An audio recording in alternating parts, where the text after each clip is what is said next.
करायचं अगोदर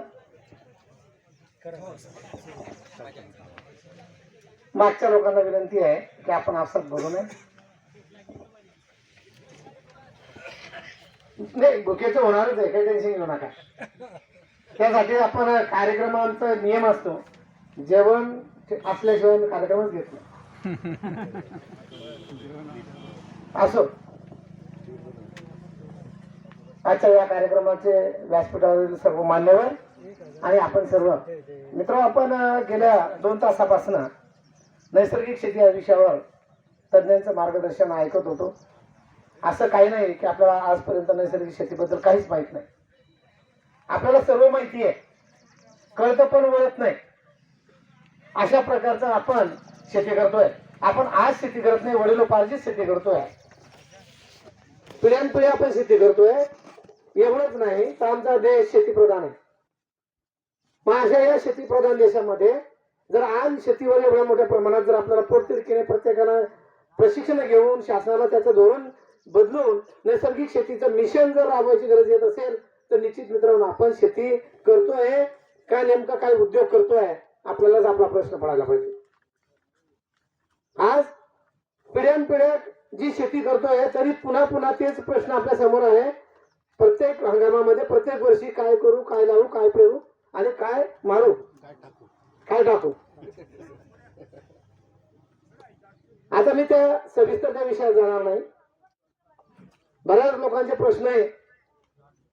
तसे पाहिलं तर श्रोत्यामध्ये जवळपास या रासायनिकच्या अगोदर जी शेती आहे ती शेती पाहिलेली लोक आहेत. फार कमी लोक आहेत की ती तरुण आहेत, ज्यांनी जोपर्यंत आपले तरुण मुलं आपण इथं आणणार नाही आणि जोपर्यंत आपल्या घरातल्या महिला मंडळ आपण इथं आणणार नाही तोपर्यंत पण शेती बदलणार नाही. काय शेतीमध्ये सर्वात जास्त जवळीक आपल्या घरातल्या महिलांची आहे. आपण कमरेवर हात ठेवून निश्चित 50% लोक तरी कमरेवर हात ठेवून शेती मांडावर फिरून येतात. पण ते महिला कशी असो ती स्वतः शेतामध्ये जाऊन काम करणार.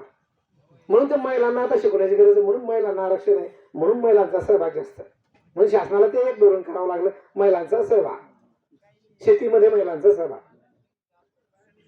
आपल्याला दोन्ही तज्ञांच्या सांगण्यामध्ये 2-3 मुद्दे आले. आपल्या शेतीमधला पीएच मेंटेन करणे, आपल्या शेतीमध्ये जीवाणूंची संख्या मेंटेन करणे आणि ते मेंटेन करण्यासाठी कर्ब. अहो, त्या कर्ब देणार तण, ज्याला आपण तण देई धन हे सगळ्यांना माहिती आहे, त्या तणाच्या जीवावर इतकं उठलो की उठ सुट तणनाशक. तण ज्या वर्षी संपेल, ज्या वेळेस संपेल ना, तिथून 2 वर्षात 3 वर्षात तुमची शेती नापीक होणार. कारण कर्बाचा स्रोत तणच आहे. हे जे पिकं आहे हे बरेच पिकं आपले काही ज्वारी आपण कापून घेऊन जातो, कपाशी आपण पेटवून देतो, अशा बऱ्याच गोष्टी आहेत. पिकाचं अवशेष आपण शक्यतो शेतात ठेवत नाही, परंतु निसर्ग नियमानुसार हे सगळं सायकल परिपूर्ण त्या जमिनीवर त्या ठिकाणी झाली पाहिजे आणि हे सायकल पूर्ण आपण केली पाहिजे. फार काय अवघड नाहीये, फारच अवघड नाहीये. आपण समजून घेतोय अवघड आहे. आणि सरांनी पण सांगितलं की 96% पर्यंत आपल्याला सगळं जमीन देते. फक्त हे पूरक, जसं आपण निरंतर जेवणामध्ये, नेहमीच्या जेवणामध्ये भाजी भाकरी किंवा पोळी भाजी खातो आणि कधीतरी सणावाराला आपण वेगळं जेवण करतो, तशा प्रकारचं हे पिकाचं सुद्धा